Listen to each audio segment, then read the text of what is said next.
नमस्कार मेरे प्यारे दोस्तों, आप सभी का ज्ञानपुरम क्लासेस में स्वागत है। पिछले क्लास में यानी पिछले वीडियो में हम लोगों ने काल विभाजन का कुछ अध्ययन किया जो बहुत महत्वपूर्ण थे। आइए कुछ और महत्वपूर्ण काल विभाजन हम देखते हैं। तो आइए हम देखते हैं हजारी प्रसाद द्विवेदी के अनुसार, यानी हजारी प्रसाद द्विवेदी के बारे में जानते होंगे, कई बार पूछा गया है कि आदिकाल नाम कौन दिया है हिंदी साहित्य का, यानी वीरगाथा काल को आदिकाल कौन कहा है। आदिकाल नामकरण देखिए मिल गया आपको, प्रश्न देख ही रहे हैं। तो हजारी प्रसाद द्विवेदी के अनुसार हिंदी साहित्य का काल विभाजन। अच्छा, पिछले क्लास में हमने आपको बताया था हजारी प्रसाद द्विवेदी की कुछ रचनाएं, आपको याद है कुछ कौन कौन बताई गई थी? एक बताई गई थी हिंदी साहित्य की भूमिका, अगर परीक्षाओं में पूछा गया है। इनकी रचना आपको हमने बताया था हिंदी साहित्य की भूमिका, याद है? हमने बताया था कब लिखी गई, इसको भी हमने बताया था, आपको याद भी होगा, पिछला वीडियो चेक कर सकते हैं। और हमने एक बताया था आपको क्या, हिंदी साहित्य उद्भव और विकास, यानी एक हमने बताया था आपको, समझिए हिंदी, वैसे याद कर लीजिए, वैसे जुबान पे अपनी कॉपी पर नोट कर लीजिए आप, हिंदी साहित्य उद्भव और विकास। और एक हमने आपको बताया था हिंदी साहित्य का आदिकाल।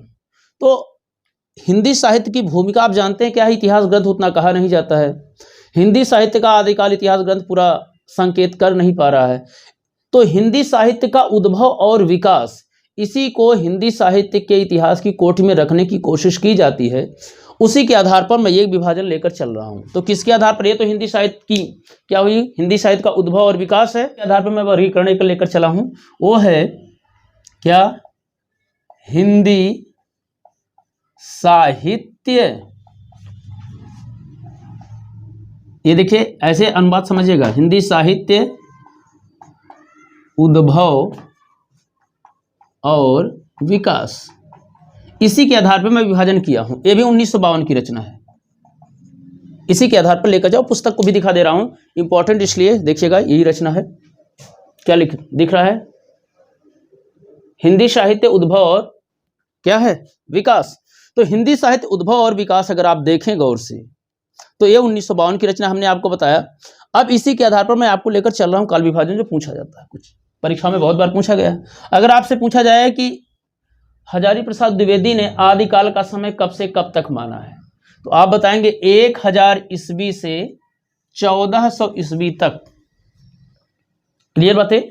अगर आप भूल जाएं तो देखिए इनका नाम में लगा है हजारी प्रसाद, तो हजारी हैं तो समझिए हजार से मान रहे हैं, भूलेंगे भी नहीं ना। ये हजारी प्रसाद द्विवेदी हैं तो हजारी नाम लगा है, तो हजार से समझिए आदिकाल का समय क्या मानते हैं, 1000 से क्या 1400 ईस्वी तक। अच्छा, इनके पहले भी थोड़ा एक बार हमने बताया था काल विभाजन किसका, रामचंद्र शुक्ल का। रामचंद्र शुक्ल को हमने क्या बताया था, वो बताते हैं आदिकाल का समय 1050 यानी 1050 क्या था, संवत था। तो 1050 संवत का मतलब सन में बदलेंगे कितना आएगा, घटा दीजिए, कितना घटाएंगे, 57 ना। बहुत अच्छे, याद है ना, बहुत बढ़िया, तैयारी बढ़िया चल रही है इसका मतलब, ठीक है। चलिए, याद है, भूल तो नहीं जा रहे ना। तो 57 घटाएंगे, थोड़ा घटा दीजिए सभी लोग, क्या आएगा तुरंत, ये हमने घटाकर भी दिखाया है, तो कितना आएगा 3, इसको हटा दें भी, एक को समझिएगा, 3 हो जाएगा। फिर यहाँ क्या हो जाएगा, 4 बचेगा क्योंकि इधर उधार देगा, तो 14 में से 5 गए 9, और इधर हो जाएगा 9, ये ईस्वी में बदल जाएगा। यानी रामचंद्र शुक्ल जो है, आदिकाल का समय प्रारंभ कई बार परीक्षाओं में पूछा गया है कि आदिकाल का जो समय का प्रारंभ है रामचंद्र शुक्ल कब से मानते हैं, तो आप बताएंगे संवत में 1050 ना, 1050 समझिएगा, यही ना। 1050 का मतलब क्या होगा, 1050 यही है, तो 1050 भी आप कर सकते हैं, यही ना। 10 माने 1000, तो अब समझिएगा, भूलना नहीं आपको। अब यहां समझिएगा, तो अगर ईस्वी में बदलेंगे 993 ईस्वी कहते हैं। यानी और क्या बातें आती हैं, यानी रामचंद्र शुक्ल का जो समय विभाजन है आदिकाल का, जो उन्होंने बताए हैं 993 ईस्वी, उसमें 7 साल जोड़ देंगे तो हजारी प्रसाद द्विवेदी का आ जाएगा। यानी समझिएगा, इसमें आप 7 जोड़ दीजिए, यानी कितना हो जाएगा, ये 7 3 10, फिर 9 1 10, फिर 9 1 10, हो गया ना 1000।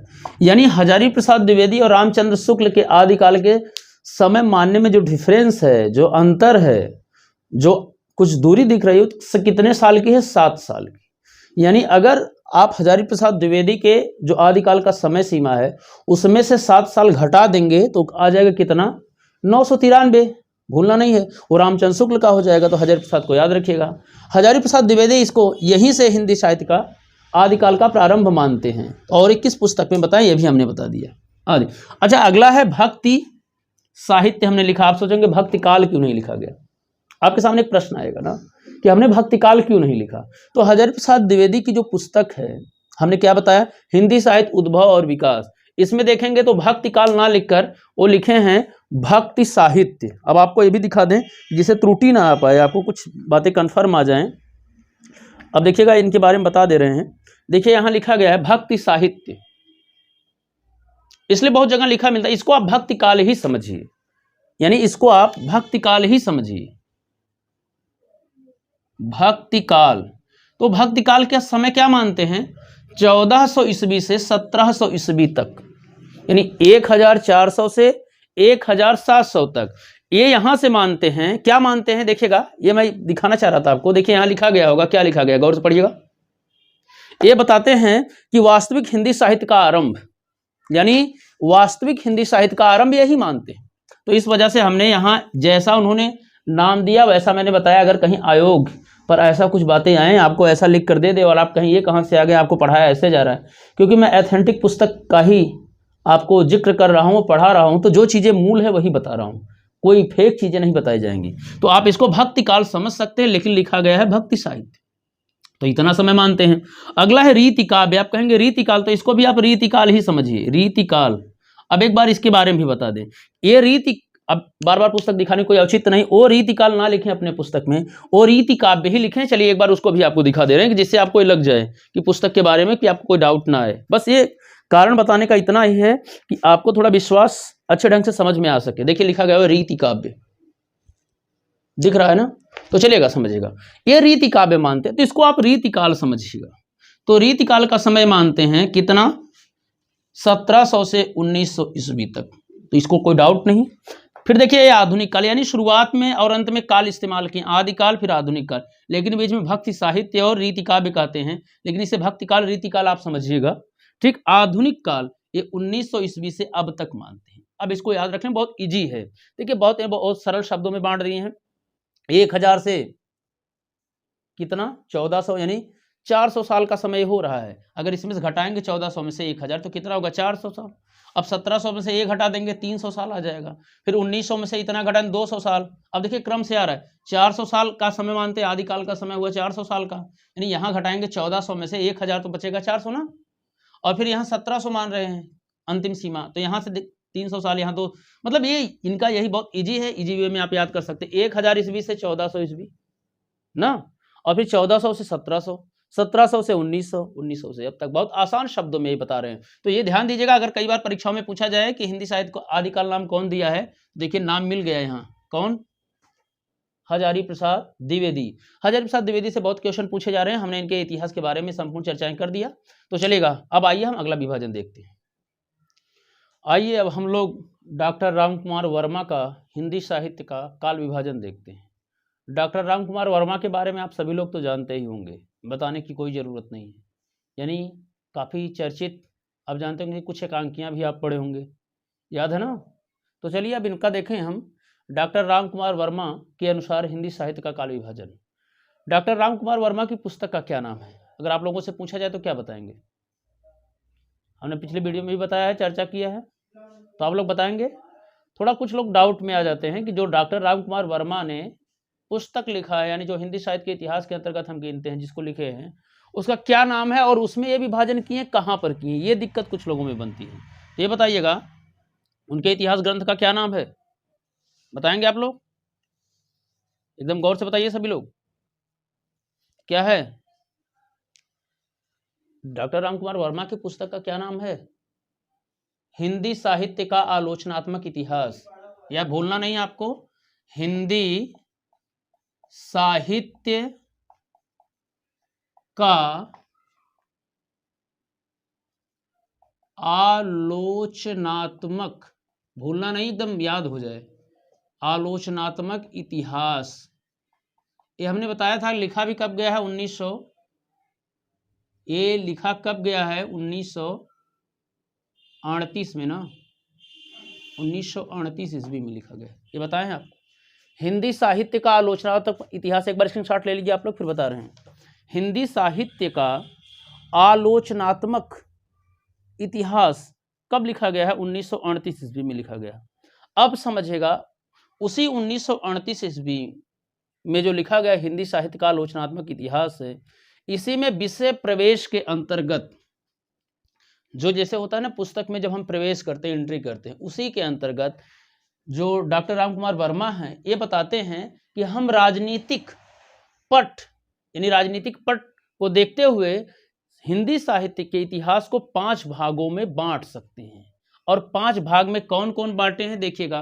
पहला बताते हैं संधि काल, दूसरा चारण काल, तीसरा भक्ति काल, चौथा रीति काल, पांचवा आधुनिक काल। समय भी देते हैं। भक्ति काल का समय देते, देखिए संवत में बांटे, जो ब्लैक में लिखा गया काले में ना, वही राम कुमार वर्मा का विभाजन है। ये बताते हैं संवत 750 से 1000, यानी 1000 भी संवत है। ये बताते हैं यहीं तक क्या है, ये संधि काल का समय है। और इसको अगर आप ईस्वी में बदलेंगे तो 57 घटाएंगे तो आएगा 693 ईस्वी से लेकर 943 ईस्वी। अब देखिएगा इस पर वे विचारधारा भी देते हैं। यहाँ ये टॉपिक समझिए विचारधारा की है। ये बताते हैं कि जो संधि काल है इसकी विचारधारा आध्यात्मिक रही है। अब कहेंगे आध्यात्मिक कैसे रही, आप ये बताइएगा।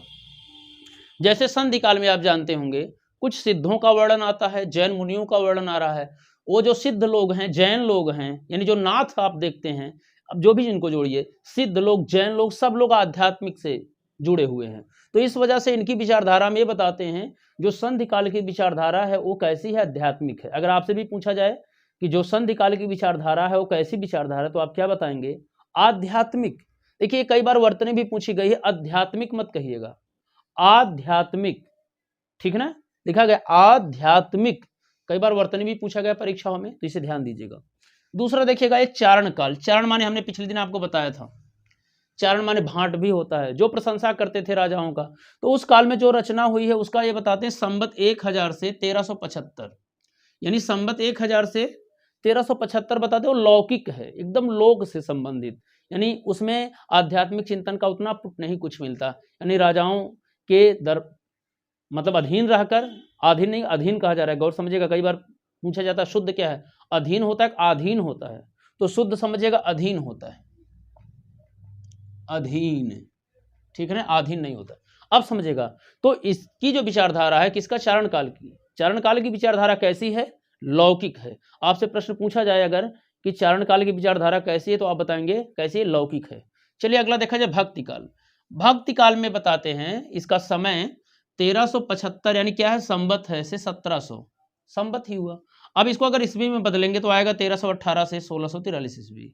अब इसको बता दे पारलौकिक। अच्छा कुछ लोग बच्चे यहाँ भी डाउट होते हैं, कहते परलौकिक होता है, तो ऐसा मत सोचिएगा। परलौकिक क्या होता है, पारलौकिक, वर्तनी त्रुटि ना आए ना, वर्तनी में आपके त्रुटि ना आए, यानी पारलौकिक कहेंगे। पारलौकिक कैसे बना, तो आप परलोक में एक प्रत्यय जोड़िएगा, जैसे होता है परलोक ना, कहते परलोक संवर जाएगा। अब इसमें एक प्रत्यय जोड़ेंगे तो क्या हो जाएगा, तो पारलौकिक कहेंगे। ये कैसे हो गया, जैसे आप समझिएगा, जानते हैं समाज होता है ना, समाज, समाज में सामाज नहीं होता, समाज होता है।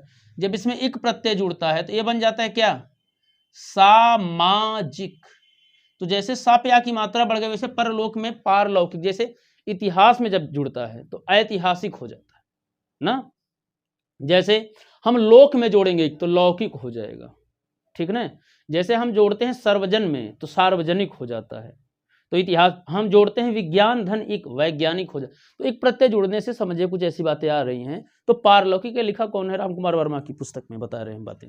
तो ये बताते हैं भक्ति काल की विचारधारा कैसी है, पारलौकिक, मतलब समझ गए होंगे उस लोक की है, दूसरे लोक की, जहां हम स्वर्ग की कल्पना करते हैं ना, स्वर्ग में स्थान मिल जाएगा, मृत लोक को छोड़ देंगे, तमाम बातें आती हैं, यानी दूसरे लोक। पारलौकिक का मतलब ये समझिएगा परलोक से संबंधित, ठीक है। दूसरे लोक मतलब इस लोक को, मृत लोक को छोड़कर बात चर्चा किसमें आती है, भक्ति काल में।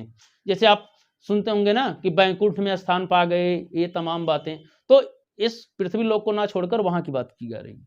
देखिए अगला है रीतिकाल। रीतिकाल बताने की जरूरत ही नहीं है आपको, आप जानते होंगे। यहाँ पर राजाओं के बीच यानी और स्त्रियों का जिसे नक्सिक वर्णन इत्यादि सब कुछ मिलता है। तो यहाँ कहा रहे हैं पारलौकिक के वेश में लौकिक, यानी पारलौकिक के वेश में लौकिक वर्णन है। इसका मतलब समझ गए होंगे। अगर आपसे पूछे रीतिकाल की विचारधारा राम कुमार वर्मा क्या मानते हैं, या डॉक्टर राम कुमार वर्मा, तो आप बताएंगे लौकिक यानी पारलौकिक के वेश में लौकिक, यानी पारलौकिक के वेश में लौकिक। अगला है आधुनिक काल। तो आधुनिक काल में ये बताते हैं 1900 ये क्या संवत है, लेकिन आप ईस्वी में 1843 से लेकर अब तक, यानी इसे लौकिक और पारलौकिक दोनों मानते हैं। तो अगर आपसे कहा जाए कि जो डॉक्टर राम कुमार वर्मा हैं वो हिंदी साहित्य को कितने कालों में बांटते हैं, तो क्या आप बताएंगे? 5 कालों में, यानी 5 भागों में बांटते हैं। किसको? ये समझिएगा हिंदी, किसको? हिंदी साहित्य को, यानी संपूर्ण हिंदी साहित्य को इतने भागों में बांटते हैं। अब डाउट आता है कुछ अध्येताओं के बीच, यानी जो अध्ययन करते हैं, कुछ लोग ये कहते हैं कि जो डॉक्टर राम कुमार वर्मा हैं, जो हिंदी साहित्य का आलोचनात्मक इतिहास ग्रंथ है, उसमें वो क्या बांटे, क्या उसमें तो उनके इतिहास में ये विभाजन पूरा नहीं मिलता। इसे समझिएगा, अपने हिंदी साहित्य का आलोचनात्मक इतिहास को वो 7 प्रकरण में बांट कर लिखे हैं। कितने प्रकरण में? अगर ये पूछा जाए हिंदी साहित्य का आलोचनात्मक इतिहास में कितने प्रकरण हैं, तो आप बताएंगे इसमें 7 प्रकरण हैं। कितने भाई? 7 प्रकरण ना। और अगर आपको पूछा जाए ये कि जो डॉक्टर राम कुमार वर्मा हैं हिंदी साहित्य को कितने भागों में बांटे हैं, तो आप 5 बताएंगे। लेकिन अगर आपसे पूछा जाए कि हिंदी साहित्य का आलोचनात्मक इतिहास में कितने प्रकरण हैं, तो आप बताएंगे 7 प्रकरण। इसे याद कीजिए, एक बार नोट कर लीजिए, फिर मैं आपका बातें संपूर्ण बता रहा हूं। आप एक बार नोट कर लीजिएगा कि ये बातें आपको फिर मैं बता रहा हूं। अब समझिएगा कि वो जो 7 प्रकरण में बांटते हैं वो क्या बांट रहे हैं, वो गौर से समझिएगा। आप नोट कर लीजिए सब कुछ बातें, फिर मैं आपको बता रहा हूं संपूर्ण चीजें। यानी जो वो 7 प्रकरण में बांटते हैं, समझिएगा 693 ईस्वी से 1693 ईस्वी की काल अवधि को लिए हैं, यानी संधि काल से लेकर भक्ति काल, यानी ये समझिएगा यहां तक के समय को लिए हैं, यानी संधि काल, चारण काल, भक्ति काल, इसी को समय को इतना ही वो लिए हैं। किसमें? हिंदी साहित्य का आलोचनात्मक इतिहास में। और इसमें 7 प्रकरण में बांटते हैं। आपसे पूछा जाए कि हिंदी साहित्य का आलोचनात्मक इतिहास में, ठीक ना, कितने प्रकरण हैं, तो आप बताएंगे 7 प्रकरण। कहां से कहां तक समय लिया गया है? तो संधि काल से भक्ति काल तक, उसमें 7 प्रकरण है। तो पूरे प्रकरण मैं आपको बता दे रहा हूं, एक एक अगर नोट करना चाहते तो आप नोट कर सकते हैं ना, आप नोट कर सकते हैं। तो पहला प्रकरण है संधि काल, ठीक। दूसरा प्रकरण है चारण काल। तीसरा प्रकरण है भक्ति काल की अनुक्रमणिका। और चौथा प्रकरण है भक्ति काल। और 5वां प्रकरण है प्रेम काव्य। 6ठा प्रकरण है राम काव्य। 7वां प्रकरण है कृष्ण काव्य। तो आप समझिएगा कि जो पुस्तक है हिंदी साहित्य का आलोचनात्मक इतिहास, वो भी पुस्तक मैं आपको दिखा दे रहा हूं, देखेंगे, ऐसा ना लगे कि आपको मैं वैसे बातें बता रहा हूं। देख रहे हैं आप, क्या दिख रही पुस्तक? थोड़ी मोटी पुस्तक दिख रही होगी, इसलिए मैं प्रमाण के साथ आपको बता रहा हूं कि आप अच्छे से समझ सके कि जो बातें दी जा रही हैं वो सब आपको कहीं कटने वाली बातें ना हो, सही बातें हो, ठीक ना। उसी के आधार पर बातें बताई जा रही हैं। तो आप जो अब एक चीज और यहां समझ लीजिएगा, कई बार कुछ प्रश्न ऐसे बनते हैं कि जो राम कुमार वर्मा हैं ये आदिकाल को क्या कहें, तो आदिकाल को लिखा मिल जाता है ना, आदिकाल को संधिकाल एवं चारण काल। देखिएगा आदिकाल की जो समय सीमा है वो इसको 2 भागों में बांट देते हैं।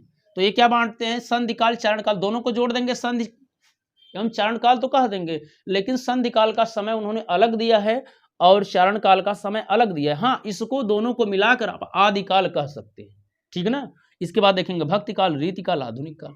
तो आप ये कह सकते हैं कि वो आदिकाल को संधि काल एवं चारण काल कहे हैं। लेकिन अगर आपसे कहीं पूछ ले कि संधि काल का समय क्या है, तब ये देखिए इसका अलग समय है और चारण काल का अलग समय है। तो बात समझ गए। आइए अब महत्वपूर्ण अगला विभाजन हम देखते हैं। तो आइए हम देखते हैं आखिरी काल विभाजन, जो सबसे महत्वपूर्ण है, परीक्षाओं में पूछा जाता है। इसी को बेस बना के ज़्यादातर लोग हिंदी साहित्य का इतिहास पढ़ते भी हैं और पढ़ाते भी हैं। बात समझ रहे होंगे। ए किसका विभाजन है? देखते ही पता चल गया होगा, जो लोग पहले से कुछ पढ़े होंगे। डॉक्टर नगेंद्र। अच्छा, डॉक्टर नगेंद्र का जो हिंदी साहित्य का इतिहास है वो कैसा इतिहास है? कई बार परीक्षाओं में पूछा गया है। वो संपादित इतिहास ग्रंथ है। कैसा है? संपादित, यानी समझ गए होंगे डॉक्टर नगेंद्र उसके संपादक रहे हैं। अब कुछ बात समझिएगा, कुछ परीक्षाओं में पूछा गया ऐसा जो बच्चे गलत करके आते हैं, कौन सा इतिहास ग्रंथ मूल इतिहास ग्रंथ की तरह नहीं है, तो उसमें यही आ जाता है हिंदी साहित्य का इतिहास। और ये कब लिखा गया है? 1973 में। 1973 ईस्वी में। जो डॉक्टर नगेन द्वारा संपादित है वो कब लिखा गया है? 1973 ईस्वी में ये प्रकाशित हुआ है। अब समझिएगा 1973 में जो प्रकाशित हुआ हिंदी साहित्य का इतिहास, ये संपादित है और संपादक हमने बताया कि यहाँ लिखा गया डॉक्टर नगेंद्र के अनुसार। अब एक जो काल विभाजन हिंदी साहित्य के इतिहास का करते हैं वो सुटेबल प्रतीत होता है। तो अब देखिएगा अभी क्या बता रहे हैं इस बात को, आदिकाल।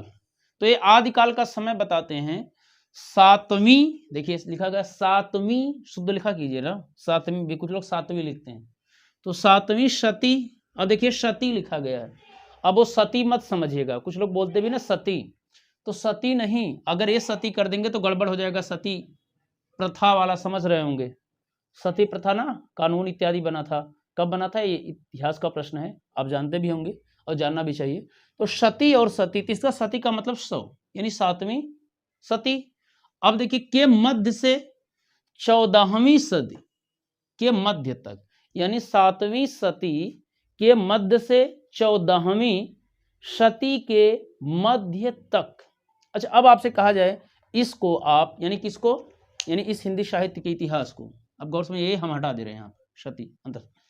आप सभी लोग जितने लोग बैठे अपनी कॉपी पर सन में बदलिएगा, सभी लोग, इसको आपको सन में डिवाइड करना है, सन में बनाना है। कैसे बनाएंगे? 7वीं सदी का मध्य कितना समय कहा जाएगा और 14वीं सदी का मध्य ये कितना समय कहा जाएगा। तो सभी लोग जितने लोग हैं अपनी कॉपी पर, हाँ हक्का बक्का नहीं होना है ना, चलेगा, चलिए कोई डाउट नहीं होना चाहिए। क्या लिखे हैं? 750 से 1450, चलिए, यानी गलत नहीं समझ पाए ना, फंस गए, चलिए कोई बात नहीं। अब देखिएगा 7वीं दिख भी रहा है ऐसा कुछ आप लोग को, अगर इसको 60 में ऐसे लिख सकते हैं ना, 7वीं सती के मध्य से, और ये क्या है? 14वीं सती, ठीक है ना, 14वीं। अब समझिएगा, तो इसी को आप समझ रहे हैं ना, 7वीं सदी के मध्य से यानी 750, तो ये गलत हो जाएगा। अच्छा ये बताइएगा, एक सती माने यहाँ शताब्दी समझिएगा, ये सती माने शताब्दी, शत माने 100 होता है, जानते होंगे ना, शत माने 100 इसलिए रहता प्रतिशत ना, शत माने 100, तो शत माने 100, तो जोड़िए, अगर यहाँ कहा जाए 7वीं सदी के मध्य, तो अनुमान लगाइएगा पहले, एक शताब्दी में कितने साल होते हैं? 100 साल। तो अगर आपसे कहा जाए अच्छा इस समय जो हम आप लोग जी रहे हैं सभी लोग, हम लोग, ये कौन सी शताब्दी चल रही है बताइएगा जरा, हंस रहे हैं क्या, क्यों ऐसी बातें आ रही हैं? अच्छा कौन सा सन चल रहा है? 2022। चलिए इसको थोड़ा हटा के इसको नोट कर दें, 2022 चल रहा है ना। गौर समझिएगा कि अगर 2000 आपका 22 चल रहा है, इसको हटा दें, आपको क्या चल रहा है? 2022, इसको आप थोड़ा हटा के बताएं, आपको बात तो ज़्यादा समझ गए। यानी चल रहा है 2022 ईस्वी ना, यही है ना, 2022। अब समझिएगा 2022 को अगर कहा जाए कितनी शताब्दी, तो क्या बताएंगे? 21वीं शताब्दी, यानी 21वीं सदी। कैसे निकालेंगे? इसमें आप एक काम कीजिए, आप इसमें 100 से भाग दे दीजिए, सबसे सही आसान हो जाएगा। अगर ये नहीं कर रहे हैं तो इसको थोड़ा अलग कर लीजिए। आप करेंगे पहले इसमें कितना, इकाई, दहाई, सैकड़ा, हजार, यही है ना, तो 2000 है, तो एक इसमें आ जाएगा 2000 और धन 22 है, तभी 2022 होगा। क्लियर? अब इसमें 100 से भाग दे दीजिए आप एक बार, 100 से भाग देंगे, 2 जीरो गट खत्म, यानी इधर पता 20, तो 20 पूरा हो गया है और हम 21 में जी रहे हैं। यानी अब ये समझिएगा, जैसे आप समझिएगा 21वीं शताब्दी हम कैसे बताएं इसको, 21वीं, इसको नोट कर लीजिए, फिर ऐसा मत कहिएगा कि बाद में सर आप कुछ और बताए थे। हमने बताया 21 2022 ने, आप समझिएगा कैसे समझेंगे। जैसे एक शताब्दी 100 साल की होती है ना, कोई डाउट नहीं? डाउट। तो मान लीजिए अगर 100 साल पूरा हो गया तो एक शताब्दी पूरी हो गई, एक शताब्दी पूरी। अब इसमें अगर 101 आया तो इसका मतलब दूसरी शताब्दी प्रारंभ। डन हो गया ना, कि दूसरी शताब्दी प्रारंभ, इसका मतलब 101 से लेकर अब कितना तक चलेगा दूसरी शताब्दी? 200 साल तक, यानी यहां तक हुआ आपकी क्या, दूसरी शताब्दी। अब अगर समझिएगा, अगर आपसे कहा जाए तीसरी शताब्दी, तो समझिएगा 201 अगर हुआ तो तीसरी 200 पूरा हो गया तो तीसरी में एंट्री कर गए। अब समझिएगा ये तीसरी शताब्दी शुरू हो गई ना, 201। अब ये कब तक चलेगी? 300 तक। यानी तीसरी शताब्दी यहाँ तक चलेगी। ऐसे समझिएगा 7वीं शताब्दी का मतलब क्या है। तो पहले हम समझें 600 साल में छठी शताब्दी पूरी, यानी 600 साल में छठी शताब्दी पूरी हो जाएगी ना। अब कहा जाए 7वीं शताब्दी, तो 601 ईस्वी से 7वीं शताब्दी प्रारंभ, 601 602 कहाँ तक जाएगा, 700 तक। अब 700 से जब बढ़ेगा तो क्या हो जाएगा, 8वीं शताब्दी प्रारंभ हो जाएगी। तो अब समझिए अगर हम कहें 650 तो इसका मतलब 6वीं यानी 7वीं शताब्दी का क्या हुआ, मध्य हो गया।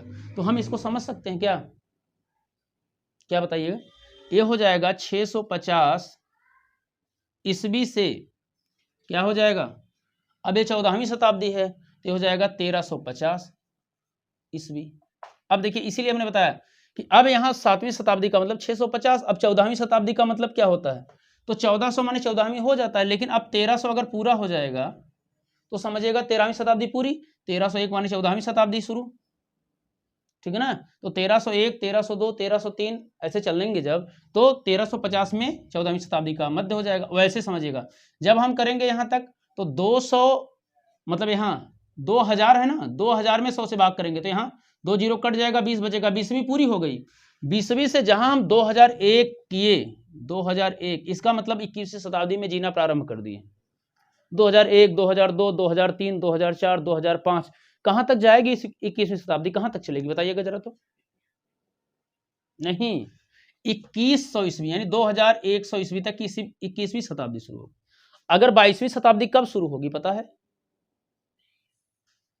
कितना, 2021 है ना, ये 2100 हो गया, 2101 में।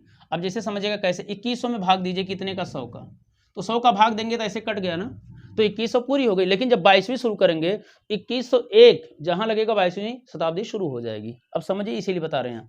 तो ये आप इसे समझ सकते हैं 7वीं सदी का मध्य का मतलब 650 ईस्वी से 1350 ईस्वी। अब 14वीं सदी का मध्य क्या मतलब, क्या समझेंगे, 14वीं सदी का मध्य, जो 14वीं सदी का मध्य है इसका मतलब क्या हो जाएगा, यही बात आ जाएगी 1350 ईस्वी से क्या हो जाएगा 17वीं शताब्दी का मतलब 1650 ईस्वी।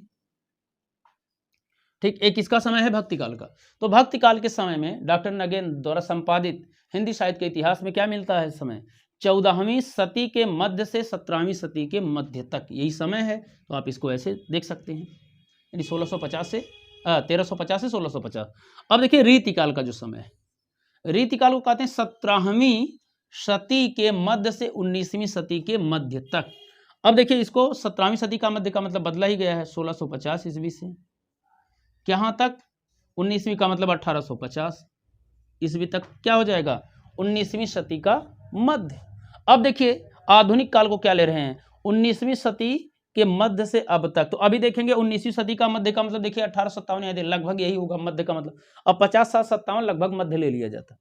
तो आधुनिक काल जो आता है 19वीं सदी के मध्य से मानते आधुनिक काल, और आधुनिक काल का प्रारंभ वही 1857 की क्रांति से जोड़ लिया जाता है ना। आधुनिक काल जैसे इतिहास, हिंदी साहित्य का इतिहास मतलब जो इतिहास है, मूल इतिहास, हिस्ट्री जिसे कहते हैं, उसमें पढ़ेंगे तो 1857 से ही आधुनिक काल का प्रारंभ मान लिया जाता है, ऐसा कहा जाता है। तो यहाँ भी देखिएगा पुनर्जागरण, ये देखिए कई बार वर्तनी पूछी गई है, इसे याद रखिएगा।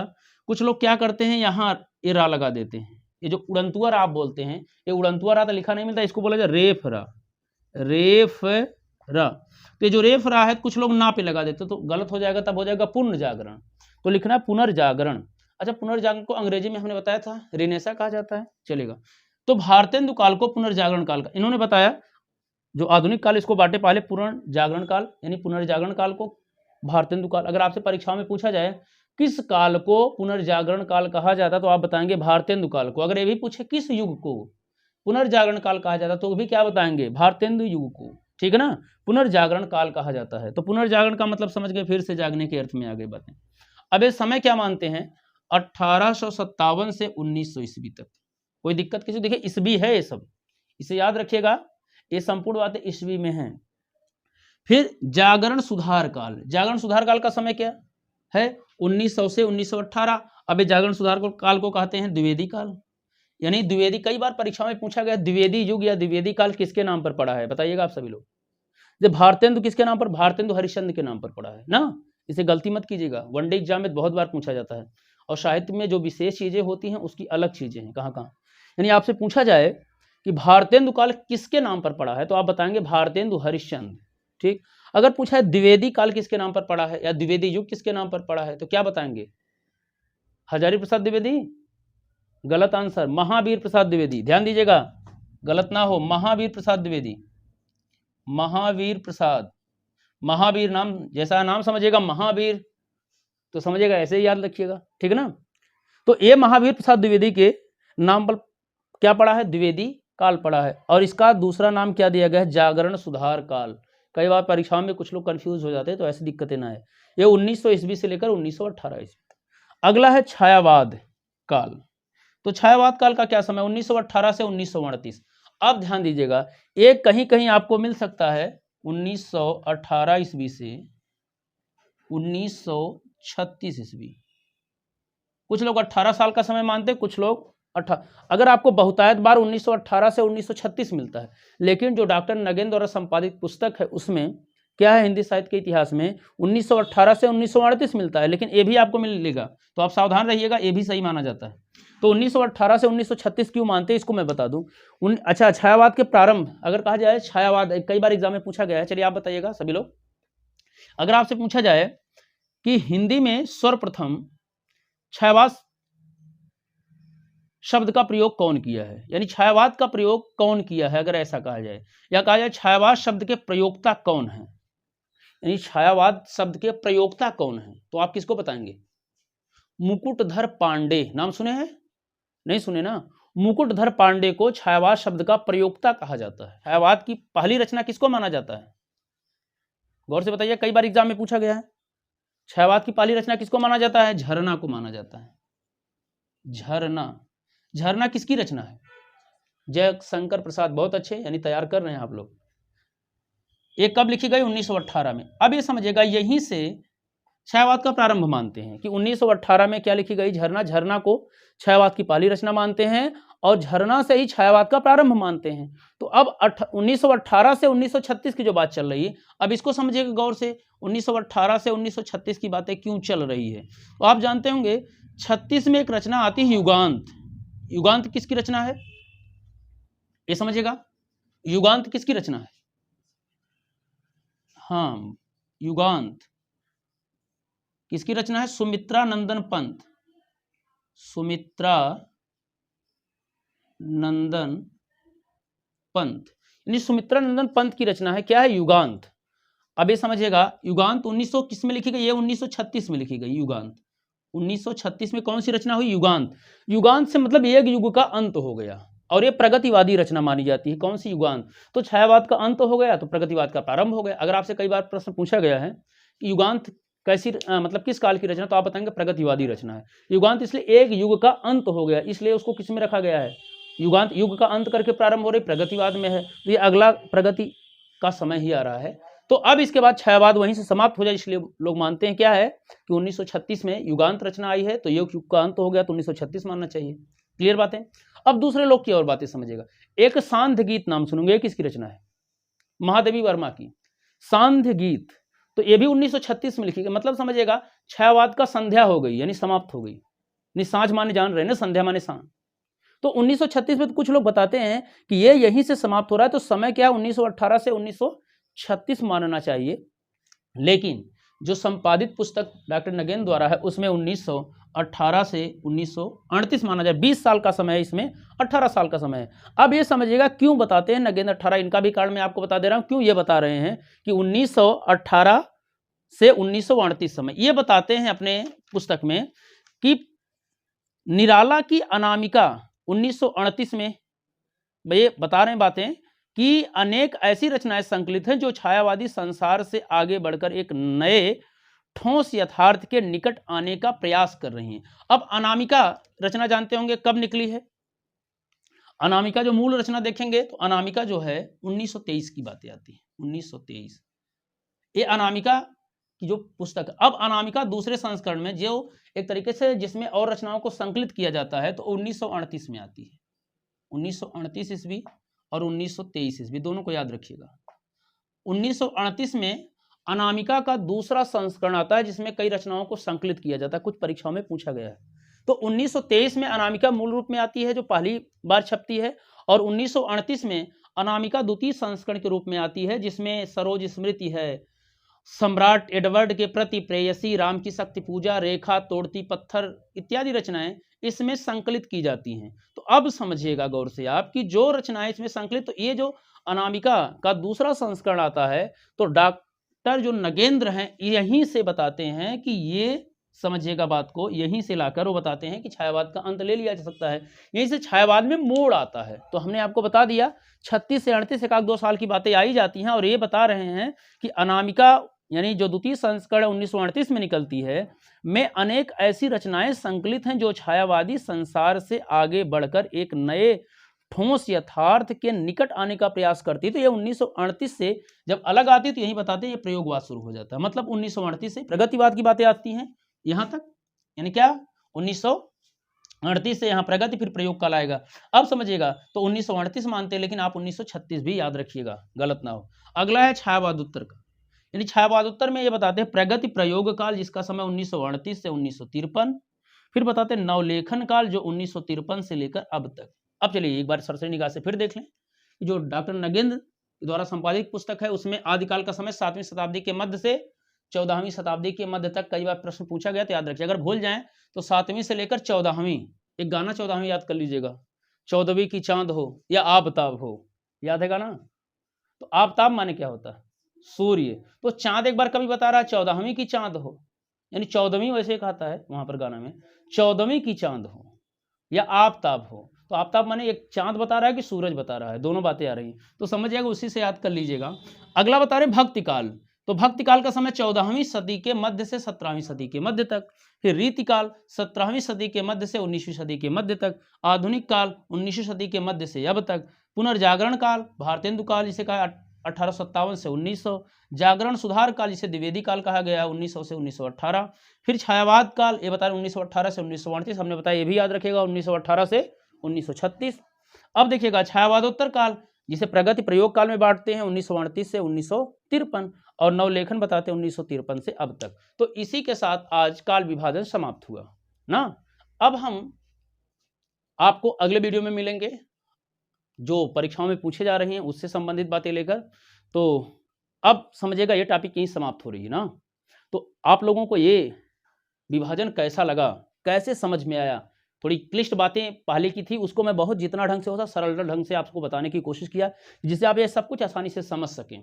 जैसे हमने डॉक्टर राम कुमार वर्मा को भी अच्छे से समझाया, नगेंद्र को भी समझाया, हजारी प्रसाद द्विवेदी को। ये 3 जो काल विभाजन है मैंने इस वीडियो के माध्यम से आपको बताया, और जो विभिन्न परीक्षाओं में ऐसे पूछे जाते हैं। तो ये वीडियो आपको कैसा लगा एक कमेंट बॉक्स में कमेंट करके जरूर बताइएगा।